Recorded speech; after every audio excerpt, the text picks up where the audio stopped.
Hello friends, welcome to Saushika சமையல். இன்றைக்கி நம்ம சேனலில் என்ன பார்க்க போகிறோன்னா, காடை கிரேவி எப்படி செய்யலான்றதான் பார்க்க போகிறோம். ரொம்ப சூப்பராக இருக்கும். அதே சமயம் சிம்பிளான இன்க்ரீடியன்ட்ஸ் வச்சு தான் நம்ம செய்ய போகிறோம். டேஸ்ட் வைஸ் பார்க்கும்போது ரொம்ப அல்டிமேட்டாக இருக்கும். அந்த அளவுக்கு டேஸ்ட் சூப்பராகவே இருந்தது. இப்போ வாங்க அதை எப்படி செய்யலான்றதை பார்க்கலாம். ஃபஸ்ட்டு ஒரு மசாலா அரைச்சிக்கலாம். அதுக்கு ஒரு மிக்ஸி ஜார் எடுத்துகிட்டு நல்லா ஒரு கொத்து இந்த அளவுக்கு கொத்தமல்லி சேர்த்துக்கோங்க. அப்போ தான் நல்லா நமக்கு டேஸ்ட்டு கிடைக்கும். கொத்தமல்லி ஃப்ளேவர் சூப்பராக இருக்கும். ஸோ அதனால் கொத்தமல்லி நல்லா ஒரு கொத்து எடுத்துகிட்டு 10லேருந்து 12 சின்ன வெங்காயம் சேர்த்துக்கோங்க. 2 பத்தை தேங்காவை பேக்கில் இருக்க அந்த கருப்பெல்லாம் சீவிட்டு நம்ம எடுத்துக்கலாம். நான் பச்சை மிளகா பெருசாக இருந்ததுன்னு 1 பெருசாகவும் 1 சின்னதாகவும் எடுத்துருக்கேன். உங்களோட காரத்துக்கு ஏற்ற மாதிரி பச்சை மிளகா கூட குறைய சேர்த்துக்கோங்க. அதுக்கப்புறம் 1 ஸ்பூன் சோம்பு சேர்த்து இதை எல்லாத்தையும் இப்போ நம்ம ஒரு சட்னி பதத்துக்கு நல்லா கெட்டியாக அரைச்சி எடுத்துக்கலாம். இது ஒரு ஓரம் இருக்கட்டும். இப்போ நம்ம எந்த பாத்திரத்தில் செய்ய போகிறீங்களோ அந்த பாத்திரத்தை எடுத்துக்கிட்டு அதில் தேவையான அளவு எண்ணெய் ஊற்றிக்கோங்க.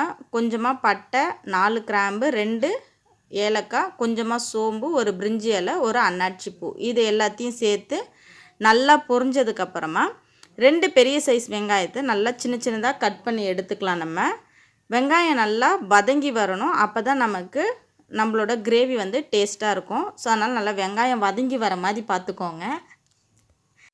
நல்லா வதங்கி வந்ததுக்கப்புறமா இந்த சமயத்தில் நம்ம தக்காளி 2 தக்காளி நான் பழுத்த தக்காளியாக சேர்த்துருக்கேன். தக்காளி நல்லா பழமாக இருக்கிற மாதிரி பார்த்துக்கோங்க.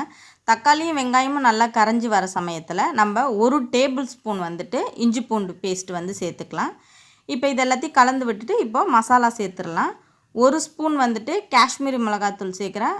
சின்ன ஸ்பூனில் 1/4 ஸ்பூன்லேருந்து அரை ஸ்பூன் மஞ்சத்தூள் சேர்த்துக்கோங்க.